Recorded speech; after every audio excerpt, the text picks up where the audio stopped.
Assalamualaikum warahmatullahi wabarakatuh. Kali ini kita akan masuk ke materi rekayasa perangkat lunak, yaitu pertemuan keempat dengan materinya adalah konsep perancangan.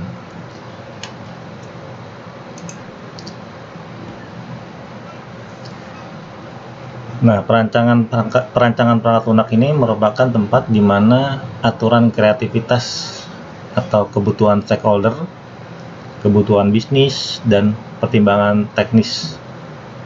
Jadi semuanya secara bersamaan disatukan untuk membentuk sebuah produk atau lebih dikenal dengan nama sistem atau perangkat lunak. Jadi ketika kita ingin membangun sebuah perangkat lunak atau melakukan rekayasa perangkat lunak atau membuat sebuah sistem, maka yang kita lakukan pertama kali adalah melakukan perancangan. Nah, perancangan menciptakan representasi atau model dari perangkat lunak itu sendiri, gitu. Jadi, asumsi kita selama ini, ketika kita ingin membuat sebuah sistem atau perangkat lunak, kemudian kita langsung berpikir langsung melakukan coding, mengetikkan kode program dengan menggunakan bahasa pemrograman tertentu, itu ya tidak seperti itu. Jadi ada tahapan-tahapannya.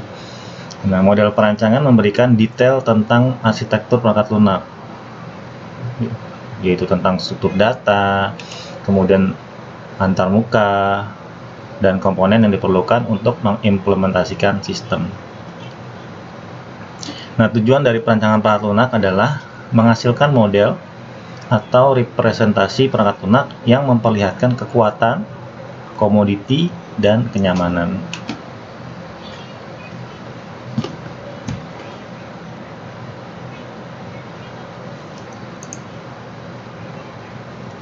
Nah, model dari perancangan itu sendiri, pertama adalah perancangan data atau kelas.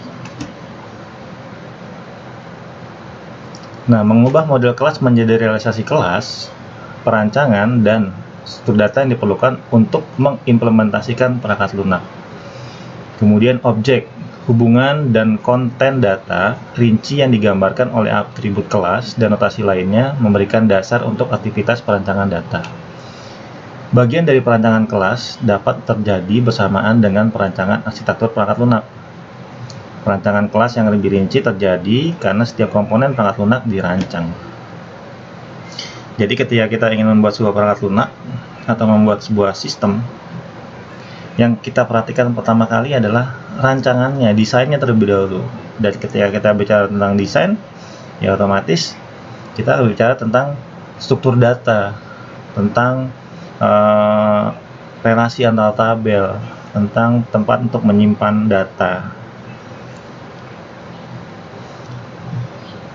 Karena program yang baik ibaratnya seperti kita membuat rumah yang baik.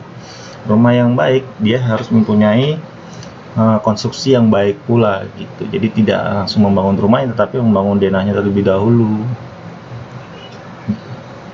Kemudian perancangan arsitektur.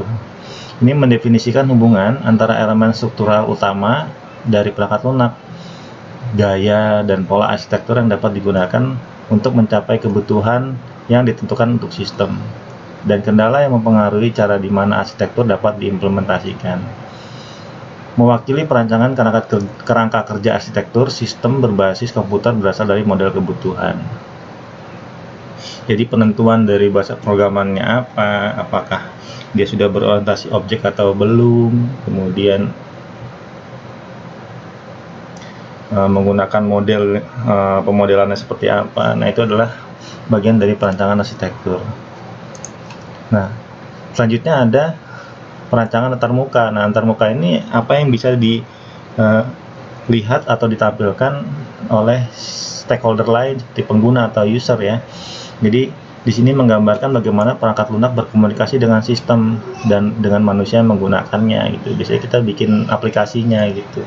Apakah berbasis web kah, desktop kah, Android kah, atau iOS kah, atau mobile kah, ya, Android sama iOS mobile. Kemudian antarmuka menyeratkan aliran informasi, misalkan data atau kontrol, dan jenis perilaku tertentu. Perancangan antarmuka pada tingkat komponen mengubah elemen-elemen struktural dari arsitektur PL menjadi deskripsi prosedural komponen PL. Informasi yang diperoleh dari model berbasis kelas atau perilaku berfungsi sebagai dasar untuk perancangan komponen. Nah, kemudian kita masuk kedua, yaitu proses perancangan. Nah, perancangan perangkat lunak ini adalah proses yang bersifat iteratif. Iteratif itu maksudnya berulang ya, di mana spesifikasi kebutuhan perangkat lunak diterjemahkan menjadi blueprint. Nah, jadi kalau kita bikin rumah gitu loh, kan kita bikin rumah kan nggak sembarangan, pasti kita bikin denahnya dulu, blueprintnya dulu, dan biasanya rumah harus sama persis dengan denahnya, karena nanti kalau ada perubahan ya denahnya yang dirubah dulu, bukan rumahnya yang dirubah gitu. Jadi kita gambar dulu maunya seperti apa rumahnya. Begitu juga dengan perangkat lunak. Nah, perangkat lunak kita buat dulu aluran datanya. Jadi kalau zaman dulu tuh ada yang namanya diagram alir data kalau untuk berhubungan dengan data atau dokumen. Kemudian ada flowchart. Nah, sekarang kita pakainya UML atau Unified Modeling Language. Jadi mulai dari diagram use case, diagram kelas diagram, kemudian sequence diagram, activity diagram, dan lain-lain. Nah, blueprint menggambarkan pandangan holistik perangkat lunak, yaitu perancangan diwakili pada tingkat abstraksi yang tinggi, pada tingkat yang dapat ditelusuri ke tujuan sistem dan data yang lebih rinci, fungsional, dan kebutuhan perilaku. Saat iterasi perancangan perangkat lunak berlangsung, penghalusan lebih lanjut akan menggerakkan abstraksi yang lebih rendah. Jadi pada saat kita develop, kita ngerancang perangkat lunak, itu kan terjadi perubahan kan, oh kurang ini, oh misalkan relasinya ke sini, kemudian, nah itu kan berarti ada perubahan-perubahan yang terjadi. Nah, kemudian atribut-atribut kualitas perangkat lunak. Nah, di sini ada 3 karakteristik umum yang berfungsi sebagai panduan untuk evaluasi perancangan yang baik. 1. Perancangan perangkat lunak harus menerapkan semua spesifikasi kebutuhan yang secara eksplisit ada di dalam model kebutuhan dan mengakomodasi semua spesifikasi kebutuhan implisit yang diinginkan oleh stakeholder. Gitu. Jadi, ketika kita merancang perangkat lunak, bukan maunya kita menerjemahkan maunya stakeholder atau si user atau si yang pembeli yang ingin membuat perangkat lunak tersebut ya. Mereka menceritakan dalam bentuk lisan, baru kita menggambarkan dalam bentuk modeling atau pemodelan gitu.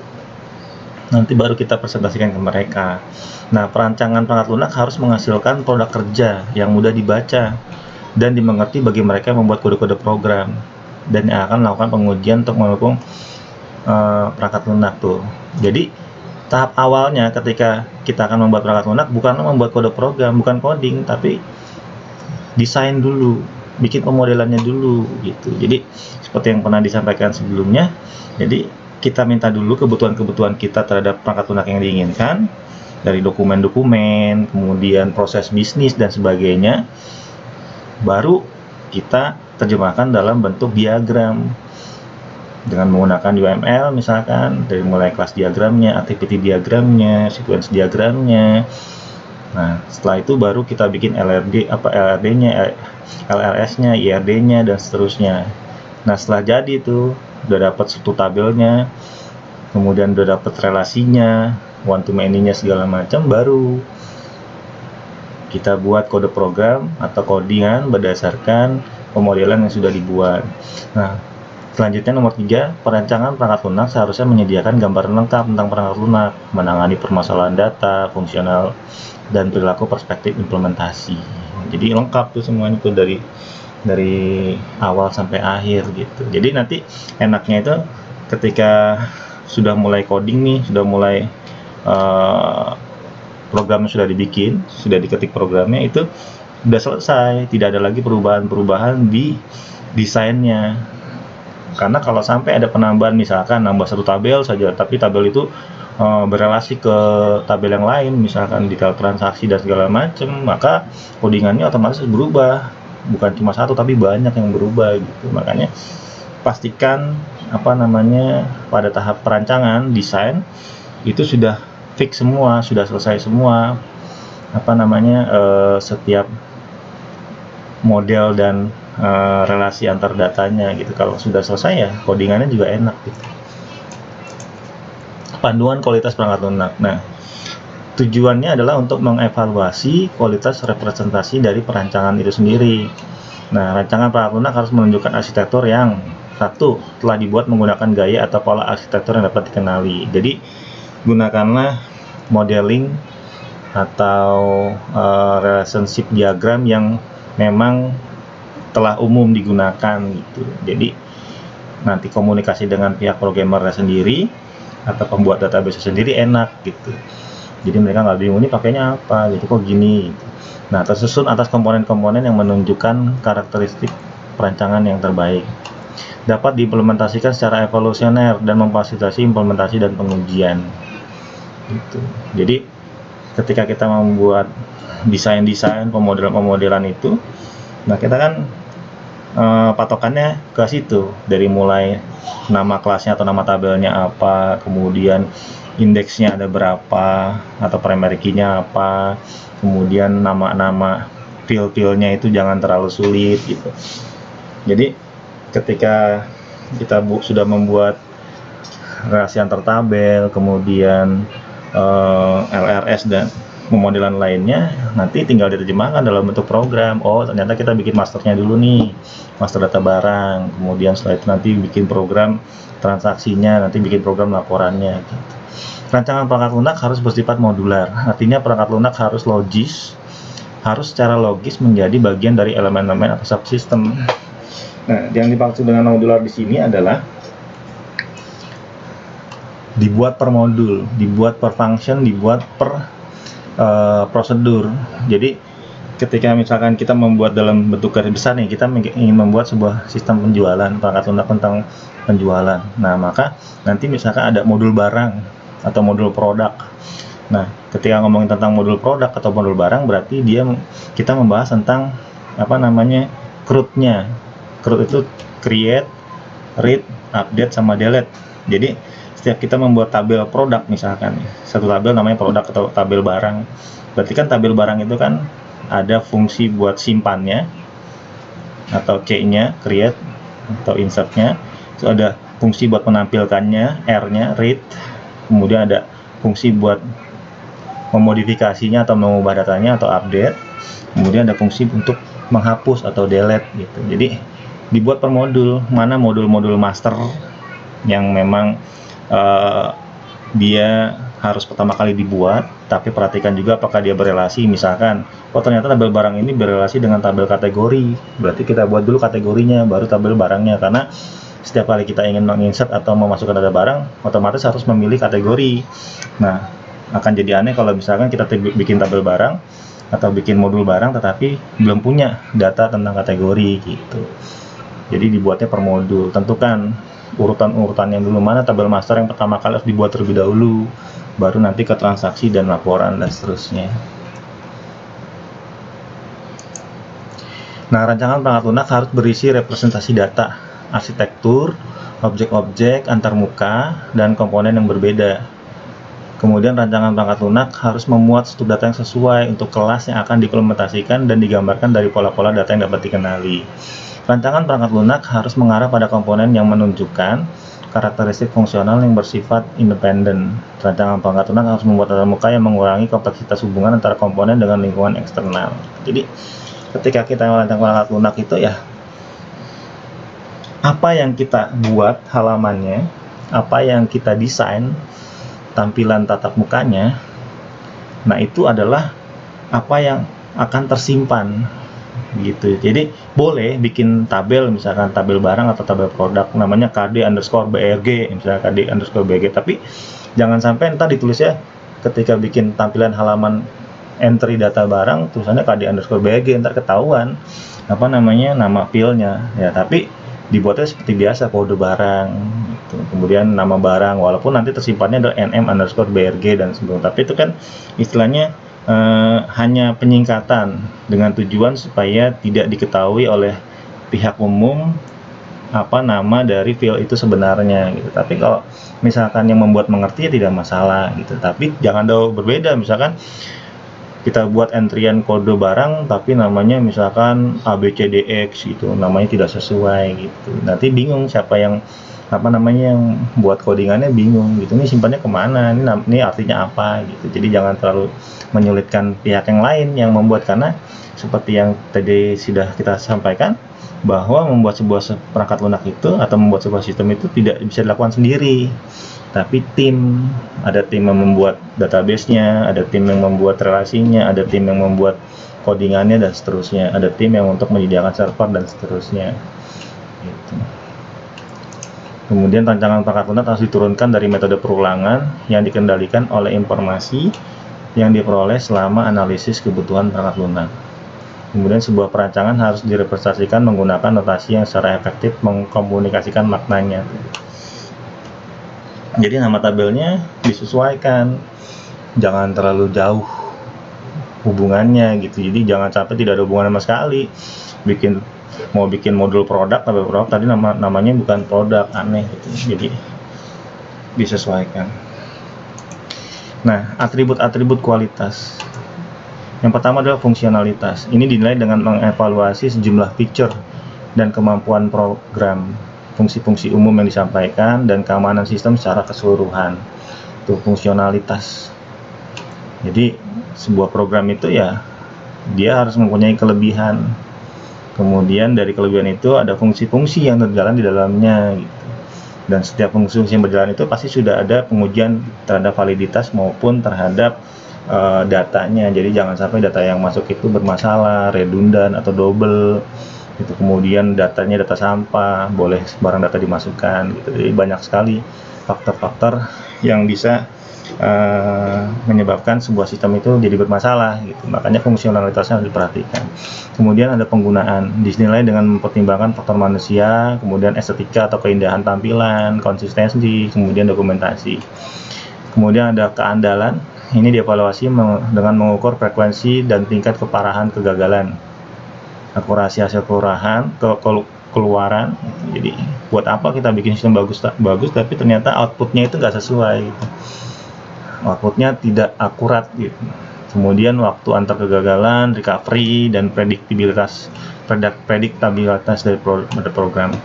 Kemudian selanjutnya ada kinerja. Ini diukur menggunakan kecepatan pemrosesan, waktu tanggap, konsumsi sumber daya, throughput, kemudian dan efisiensi. Jadi jangan sampai kita membuat program itu jadinya saking beratnya lemot gitu. Padahal kan nggak semua dari fungsi itu digunakan gitu. Jadi triknya kayak gini, misalkan ya, banyak kan sekarang kan mahasiswa itu ketika ingin membuat sebuah tampilan atau membuat sebuah template biasanya ngambil dari Bootstrap, baik itu yang front end maupun back end. Nah, kadang nggak difilter nih, tiap tampilan itu kan beda-beda ya. Misalkan gini, saya mau bikin form, berarti saya butuh yang namanya buat autocomplete.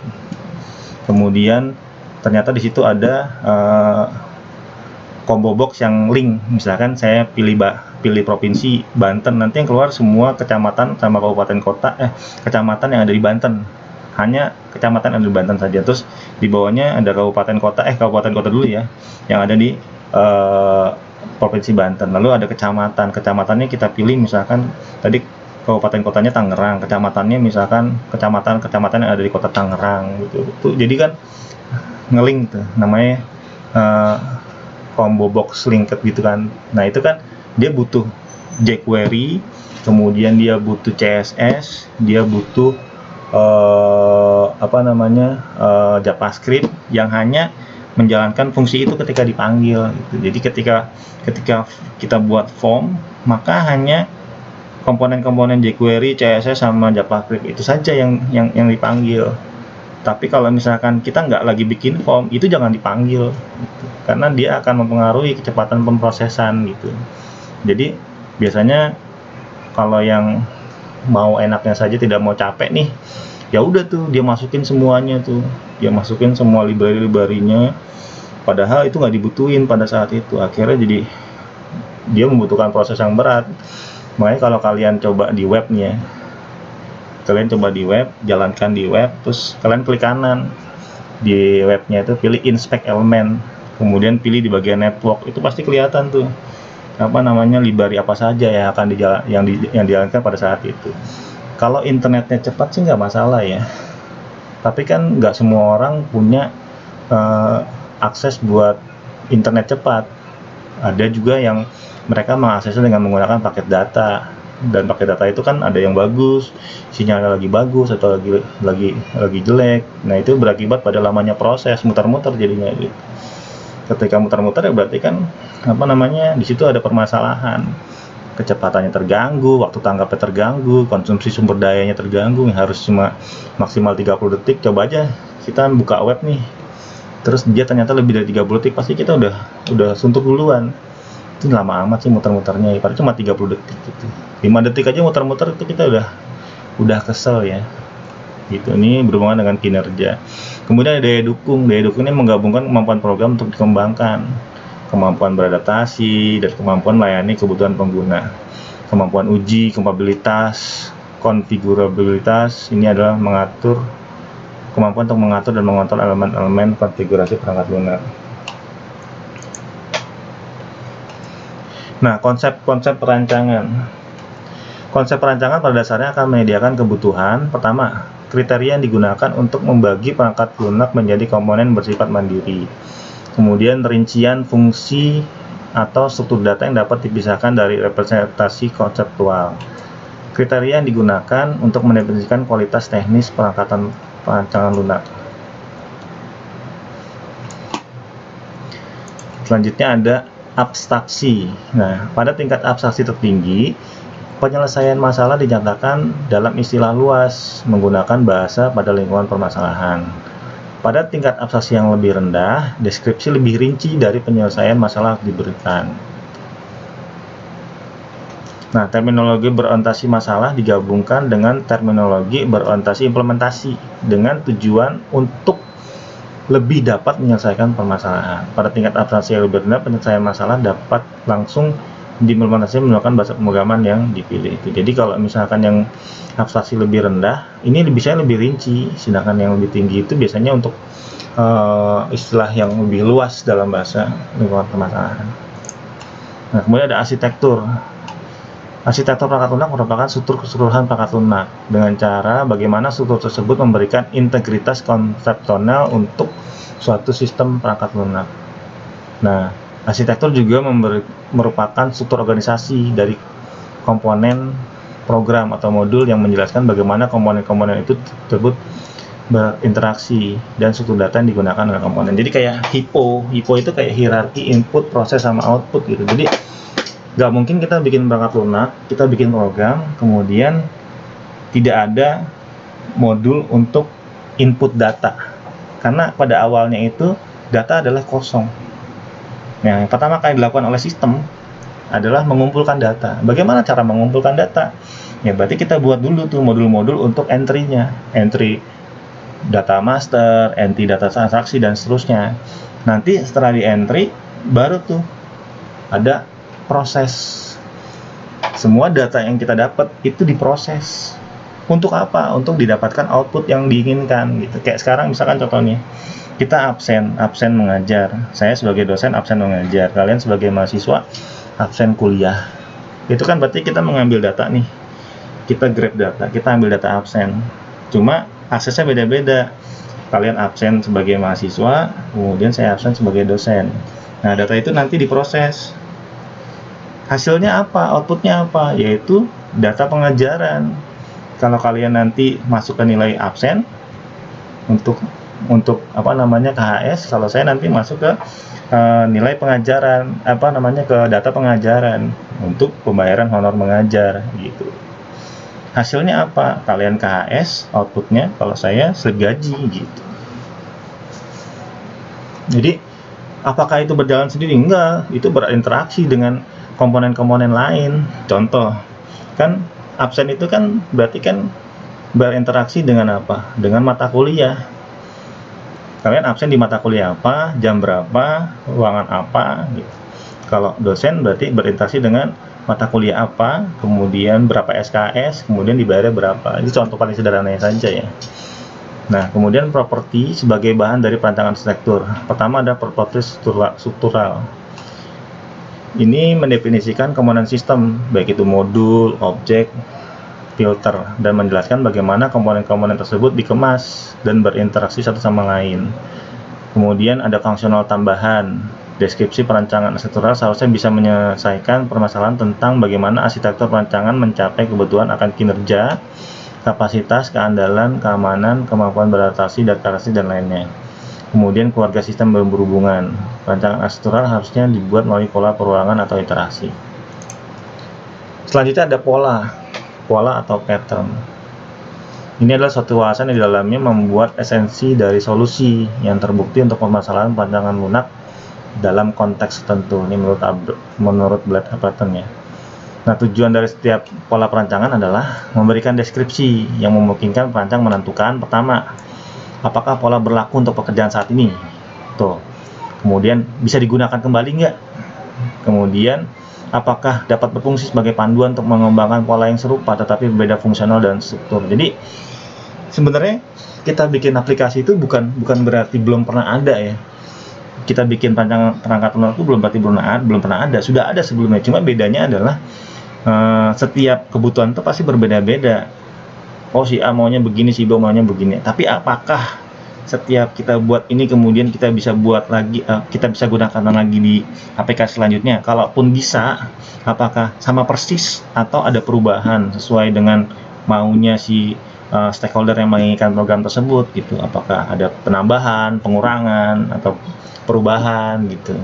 Jadi itu pola yang harus kita pelajari. Jadi enaknya sih kalau bikin perangkat lunak itu ya kita bikin satu, kemudian orang kalau mau pakai ya kita pakai itu gitu, kayak pakai Myobi, kemudian pakai aplikasi Zahir yang buat akuntansi, itu kan siapapun yang pakai pasti akan mengikuti pola atau pattern si Zahir gitu. Tapi kalau misalkan bikin aplikasi tentang absensi ya beda-beda gitu, belum tentu sesuai dengan keinginan daripada si stakeholdernya atau si user yang ingin menggunakannya gitu.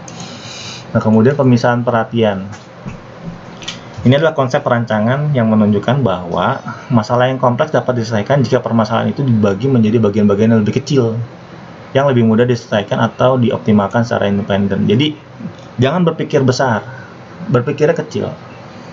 Mendingan mengerjakan yang kecil-kecil dulu, kemudian dijadikan jadi satu, nanti akan terlihat besar.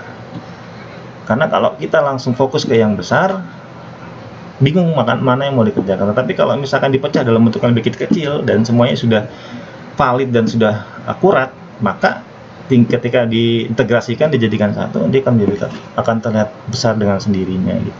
Nah, pemisahan perhatian dapat diimplementasikan menggunakan konsep perancangan perangkat lunak yang saling berhubungan seperti modularitas. Itu dulu kita mengenal yang namanya, kalau di web itu ada Lokomedia.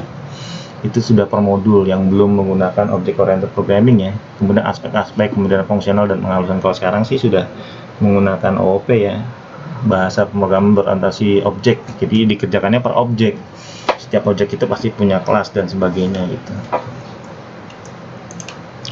Nah, modularitas ini adalah atribut tunggal dari perangkat lunak yang memungkinkan suatu program untuk dapat dikelola secara cerdas. Jadi dibuatnya dipecah per modul. Kayak misalkan manusia nih. Kayak kita nih manusia ini kan merupakan kumpulan dari komponen ya atau modul ya. Kalau misalkan kita ngomong otak, adanya di kepala, nggak mungkin kan adanya di tangan, adanya di badan gitu. Nah, ketika kita mau mengakses otak, ya berarti kita fokusnya ke kepala. Begitu juga ingin melihat, adanya di mata, itu juga di kepala. Kemudian ingin mencium juga adanya di hidung, itu juga di kepala. Nah, ketika kita membahas tentang bagaimana cara berpikir, bagaimana cara melihat, kemudian cara mencium atau mencium, ya berarti kita fokusnya ke modul kepala. Nah, kalau ingin fokus ke modul cara memegang, menyentuh, kemudian mengambil, nah itu kan fokusnya ke tangan, berjalan itu ke kaki,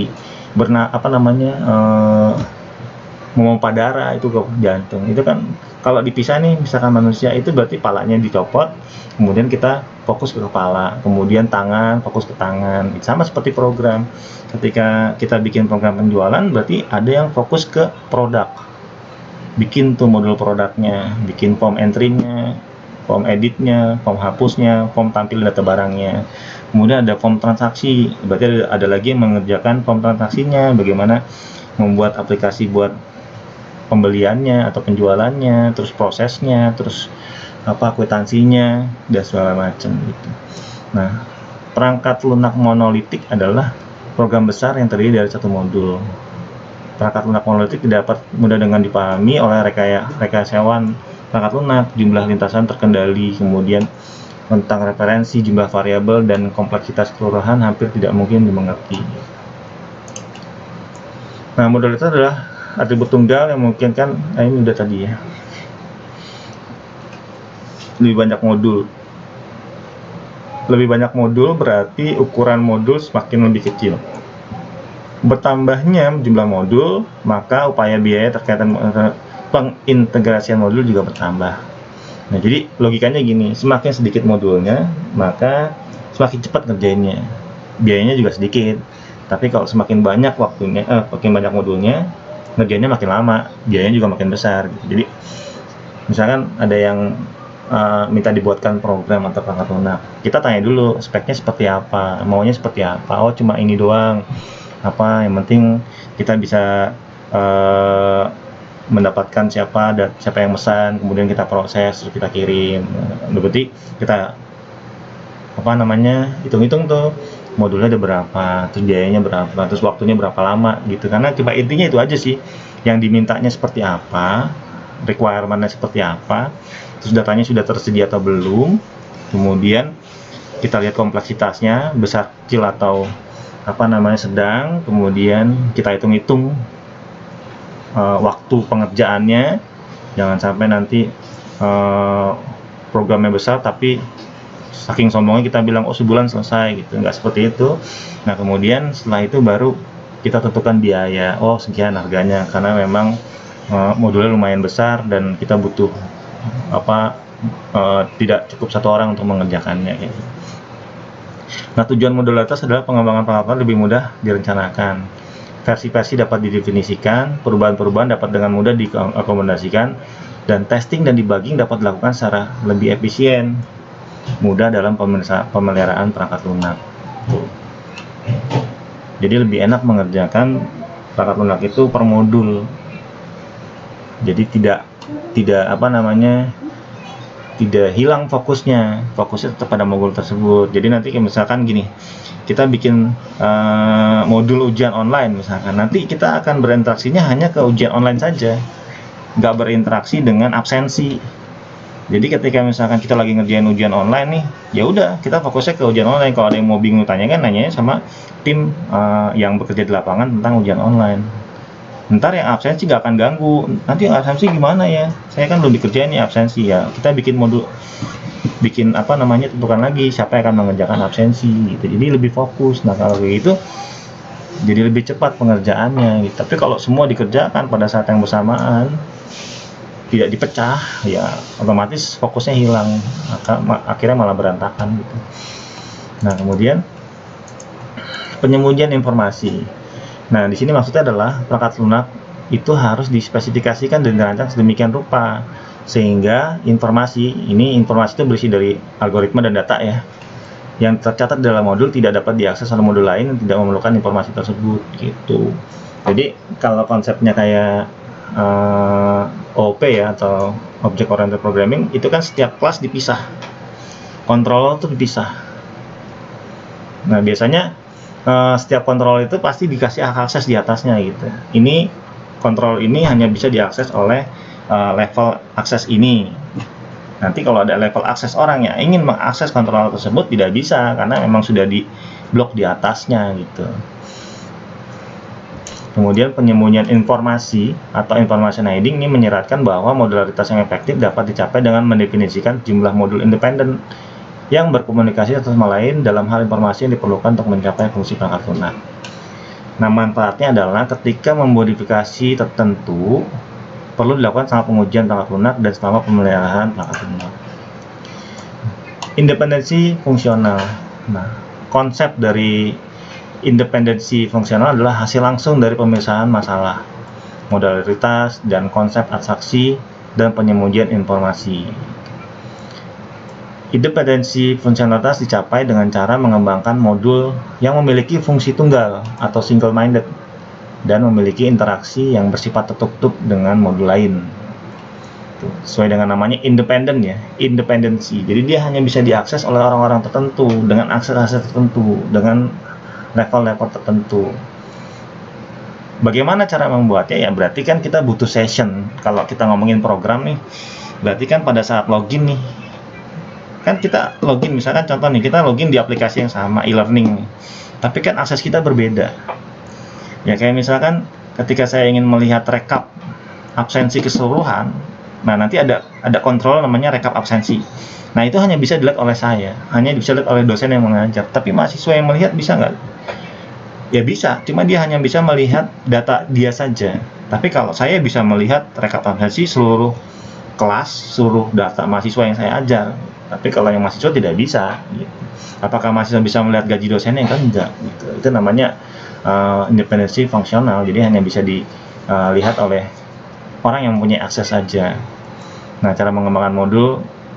Nah, modul independensi lebih mudah dikembangkan karena fungsi-fungsi dalamnya dapat dilokalisasi dan antarmuka disederhanakan. Modul independen lebih mudah dipelihara dan diuji. Modul independensi mempunyai kriteria kualitatif. Nah, pertama ada kohesivitas. Ini adalah indikasi dari kekuatan fungsionalitas suatu modul. Umumnya melakukan pengerjaan tunggal dan hanya memerlukan sedikit interaksi dengan komponen lain. Kemudian ada coupling atau ketergantungan. Ini adalah indikasi dari kemandirian antar modul. Coupling ini tergantung pada kompleksitas atau kompleksitas antarmuka yang menghubungkan modul-modul yang ada dalam program, yaitu titik masuk satu modul, data apa yang melewati antarmuka dari modul gitu. Ini kalau pakai bahasa kayak gini agak bingung ya. Jadi seperti yang saya bilang tadi ya, titik muka, titik masuk suatu modul. Jadi ketika saya mau akses rekap, halaman rekap absensi kelas mengajar, maka saya harus login sebagai dosen dan saya harus punya jadwal tersebut. Apakah saya bisa melihat rekap absensi dosen yang lain? Ya nggak bisa. Gitu. Dan bagaimana caranya? Ya melakukan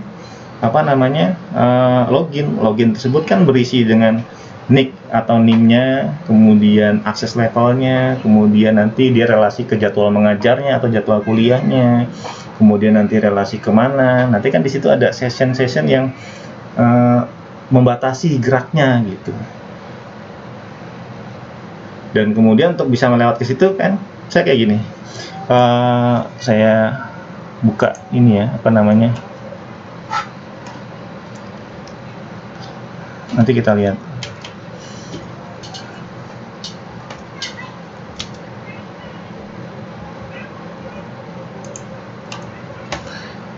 Nah, contoh di ini kita masuk ke e-learning ya. Coba kita masuk, kemudian nah ini kan untuk bisa masuk ke aplikasi e-learning ini kan berarti kan kita harus melakukan login dulu. Nah, login kan berarti kita masukin nih datanya. Nah, di sini kan ada NIP dosen dan NIM mahasiswa ya. Ini pintu masuknya satu. Gateway-nya satu. Tuh, di sini lupa password.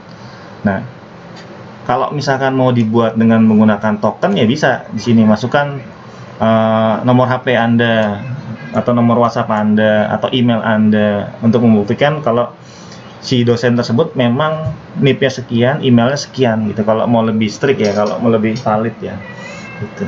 Nah, dari sini kan kalau saya login masuk nih, berarti kan sistem akan memproses apakah nick dan password yang saya masukkan itu ada atau tidak gitu. Nah, kalau sudah masuk ke sini, ini kan berarti ada berandanya ya. Nah, beranda. Nah, sesuai dengan apa yang tadi sudah disampaikan, untuk bisa masuk ke dalam suatu modul tertentu, nah kita kan harus melewati berapa proses atau harus melewati berapa halaman antarmuka ya. Ya, jadi nggak bisa langsung masuk ke dalam gitu. Nah, di sini kan nggak ada nih jadwal mengajar saya. Ketika saya klik misalkan menunya nih, nah ini ada menunya tuh. Ketika saya klik mengajar, nanti di sini ada jadwal mengajar, rekap absen, perkuliahan mengganti, dan rekap mengajar. Saya mau lihat jadwal mengajar saya klik. Tuh. Nah, di sini kan nanti kelihatan tuh, ada yang warna hijau sama warna merah. Kalau warna hijau berarti hari ini nih, saya ada jadwal mengajar hari ini. Nah, kalau merah ini berarti bukan hari ini. Tidak masalah harinya apa, tapi bukan hari ini. Jadi dia tidak bisa diakses, tidak ada tombol masuk kelasnya tuh kita lihat. Ini kan merupakan akses juga. Ada validitas daripada pengecekan terhadap jadwal saya.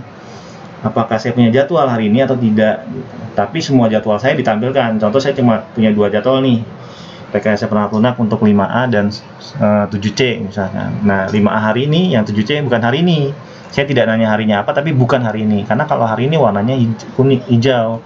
Tapi kalau bukan hijau, berarti dia bukan hari ini. Nah, di sini terlihat Rabu, berarti sudah lewat kemarin. Kemarin sudah saya ajar. Nah, ketika saya mau absen, berarti saya harus melewati lagi nih. Saya klik masuk kelas. Gitu. Nah, kalau sudah masuk, harusnya kalau sudah jamnya saya bisa masuk, tapi karena belum jamnya maka belum bisa masuk gitu. Itu kan tidak bisa langsung ketika saya login kemudian saya bisa langsung absensi. Enggak, harus melewati beberapa tahapan atau proses tuh kayak gini tuh. Untuk yaitu titik masuk suatu modul dan apa yang mesti melewati antarmuka modul tersebut gitu. Jadi ya nah, apa? Modul-modul tersebut kan dibuat gitu. Nih kita lihat nih, ini jadwal tuh. Ini kan controller, ini modul namanya jadwal. Tapi ketika saya masuk misalkan, saya mau isi ini ruang materi misalkan, saya klik. Nah, ini berubah nih, bukan jadwal lagi nih ntar.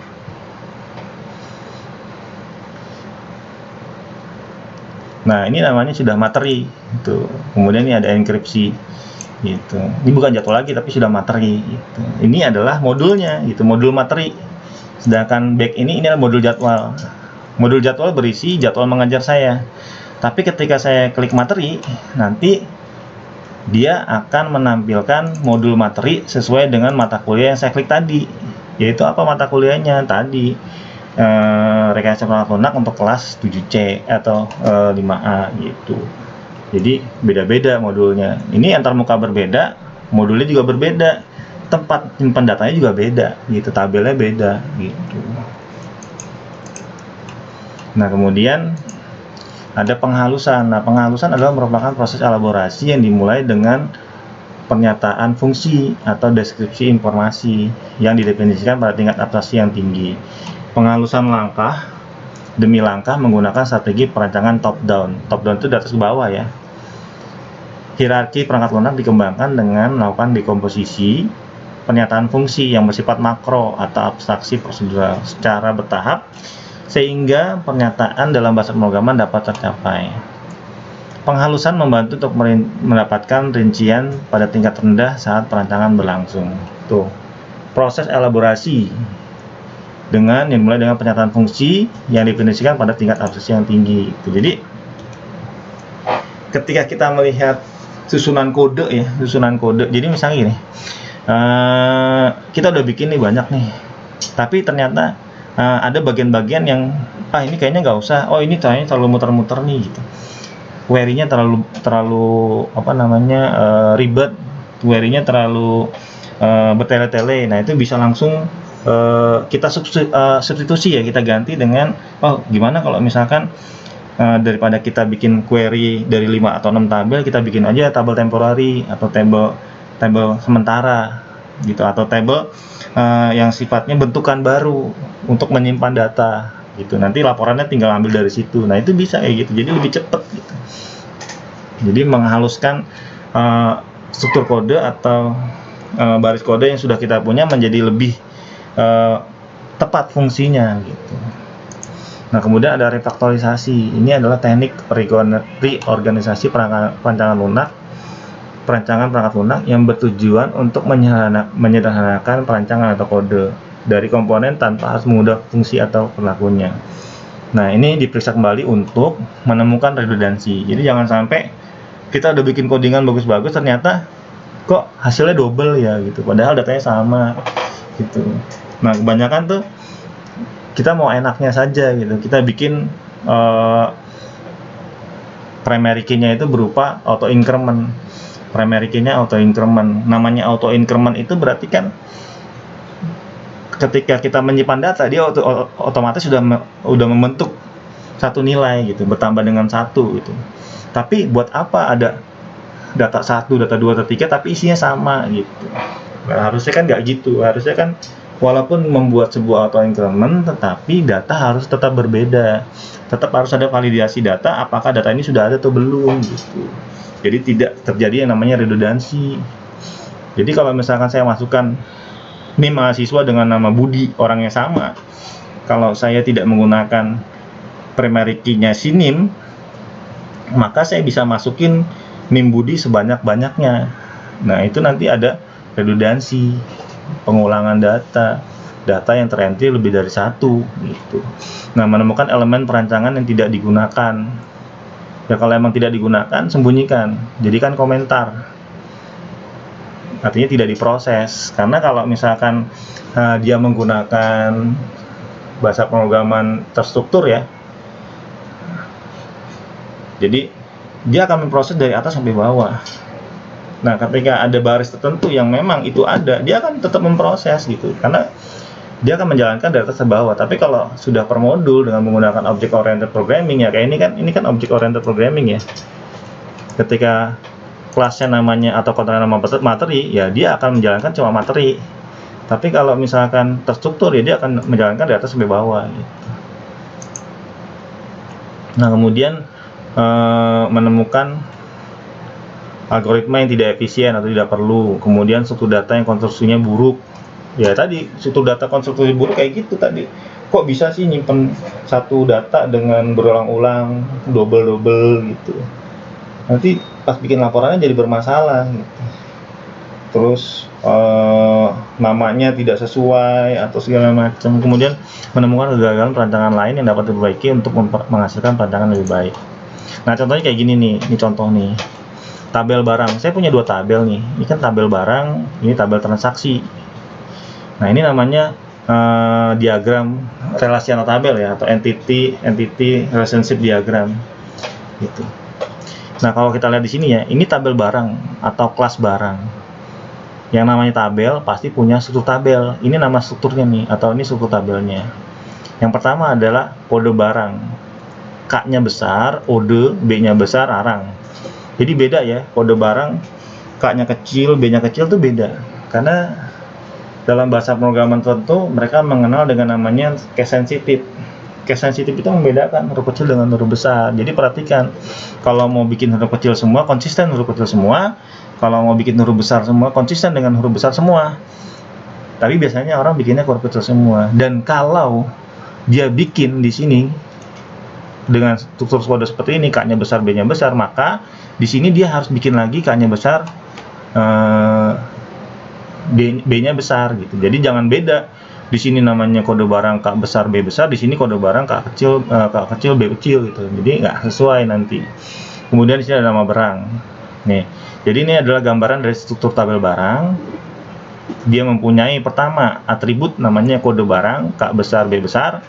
Tipe datanya adalah varchar. Varchar itu adalah varian karakter. Kemudian panjangnya adalah 10. Jadi kalau saya mau menyimpan data kode barang, misalkan saya bikin B 0000001 sebanyak 10 karakter, maksimal 10 karakter gitu. Nah, gimana kalau misalkan sudah puluhan, ribuan, ratusan, sama jutaan ya, itu akan menyesuaikan dengan jumlah yang sudah ditentukan maksimal. Berarti dia punya maksimalnya berapa karakter? 10 karakter. Setelah tembus gimana ya, nggak bakalan bisa nyimpen lagi gitu. Makanya ketika bikin program atau bikin perangkat lunak itu yang bisa dipikirkan adalah desainnya ya kayak gini. Kita tentukan gitu. 10 karakter ini isinya apa aja, parsingnya kayak gimana gitu. Kayak NIM kalian nih. NIM kalian kan misalkan saya ambil sampel NIM-nya misalkan 12 17 003 0003. Nah, 12 itu kan jurusannya, 17 itu tahun masuknya, 003 itu nomor urutnya gitu. Jadi pada saat pembuatan tabel, desain atau pemodelan, maka di situ kita melihat kebutuhan dari sistem. Jadi nggak sembarangan kita bikin varchar 10, varchar 5, enggak, ada hitung-hitungannya gitu. Begitu juga dengan nama barang, varchar 25. Apakah cukup 25 karakter untuk nama barang? Kemarin ada kasus tuh ada nama bayi baru lahir, kasihan sekali. Tidak bisa dibuatkan akte kelahirannya. Kenapa? Karena orang tuanya memberikan nama si anak atau si bayi tersebut sebanyak 19 kata.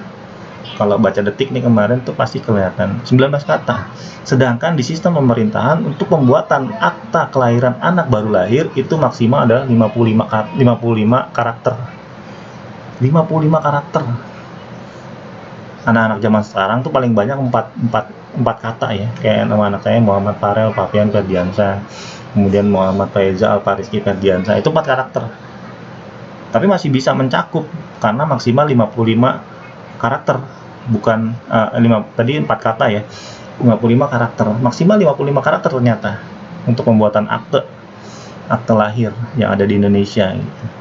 Nah, di sini dilihat kebutuhannya. Nama barang Parka 25 cukup nggak? 25 gitu. Jangan sampai kepotong nanti namanya gitu. Kemudian harga barang double. Nih, double itu berarti kayak integer tapi jangkauannya lebih luas. Terus bisa pecahan. Kemudian ada satuannya integer, satuan tuh. Kemudian ada small, stoknya itu small integer. Ini tipe data ya. Nah, di sini kita lihat nih pendefinisian data yang menyebabkan redundansi data pada harga barang dituliskan pada dua tabel bisa saja dengan kode yang sama tapi harga tetap berbeda. Ini baru tabel barang ya. Kemudian di sini tabel transaksi itu. Kalau kita lihat tabel transaksi. Tadi sudah dijelaskan, inilah nama filenya atau atributnya. Ini tipe datanya varchar, ini panjangnya. Nomor transaksi varchar 6. Biasanya nomor transaksi itu panjang. Ada inisialnya tahun 4 digit, bulan 2 digit, tanggal 2 digit, kemudian nomor urut berapa digit. Biasanya sih ada 12, 13 karakter ya, tapi disesuaikan, makanya disesuaikan dengan kebutuhan. Kemudian tanggal transaksi ini tipe datanya date, jam transaksi tipe datanya time. Padahal ini bisa digabungkan ya, tanggal sama jam, tapi kalau mau dipisah juga nggak apa-apa. Nah, di sini ada harga barang double. Di sini padahal sudah ada nih harga barang. Ada total transaksi, uang bayar, uang kembalian, status bayar. Nah, ini kan uang bayar sama uang kembalian ini kan nggak penting sebenarnya. Ini nggak perlu dimasukin gitu. Yang dibutuhkan kan cuma total transaksinya saja gitu. Makanya disebutkan di sini. Harga barang tuh di sini udah ada. Itu ngapain gitu? Kalau mau masukin kode barangnya. Jadi ini adalah tabel transaksi. Ini tabel master. Nah, ketika tabel transaksi berrelasi dengan tabel master, maka yang diambil hanya ini saja. Hanya primary key dari tabel masternya saja. Jadi salah ketika memasukkan harga barang di sini. Padahal di sini tinggal ambil kode barangnya saja. Nanti bisa dapat nama barangnya, harganya, satuannya sama stoknya, kayak gitu. Nanti yang jadi masalah adalah kalau misalkan data masternya ini harganya berubah, maka ini nggak ikut berubah karena udah kesimpan datanya. Nggak mungkin kita ubah data yang udah kesimpan gitu. Makanya ini salah. Ini harusnya kode barang. Nah, ini elemen data yang tidak berfungsi dalam sistem nih. Uang bayar, uang kembali ini nggak penting nih. Nah, elemen status bayar yang tidak perlu digunakan menyebabkan ambigu. Nah, ini juga status bayar nggak buat apaan. Udah bayar atau belum kan dia udah bayar gitu. Jadi ini contoh penggunaan tadi data yang double, redundansi. Kemudian data yang tidak berfungsi dalam sistem, kemudian juga tidak perlu digunakan gitu. Lanjut. Nah, di sini customer melakukan pembayaran. Nah, konstruksi database tidak baik. Customer dapat melakukan pembayaran padahal belum melakukan transaksi.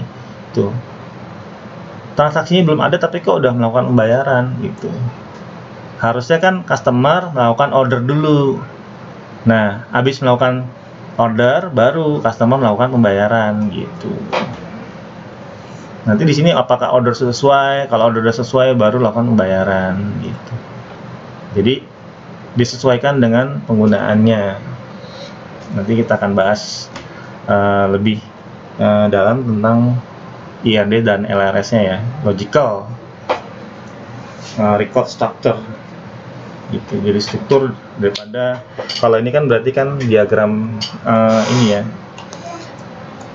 Baik, untuk saat ini materinya sudah selesai. Kita akan ketemu lagi di pertemuan selanjutnya. Assalamualaikum warahmatullahi wabarakatuh.